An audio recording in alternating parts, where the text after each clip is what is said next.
Isang gabi naglalakad ka pa uwi galing trabaho. Pagod na pagod ka. Tapos may nakasalubong kang isang bata. Namumukhaan mo yung bata. Hindi mo lang maalala kung saan mo siya nakita. Lumapit siya sa'yo. Tapos ang sabi niya, ang layo na nang narating mo.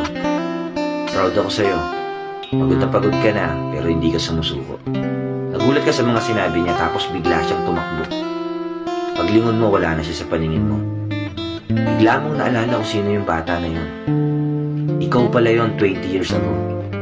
Pinapaalala niya lang sa'yo na magpatuloy ka lang. Minsan hanap tayo ng hanap ng motivation at inspirasyon. Pero hindi natin alam, sarili lang pala natin yung makakapagpamotivate sa atin. Paano kung makita mo talaga yung batang ikaw? Ano kayang sasabihin niya sa'yo? O ano kaya yung sasabihin mo sa kanya? Maging proud kaya kayo sa isa't isa?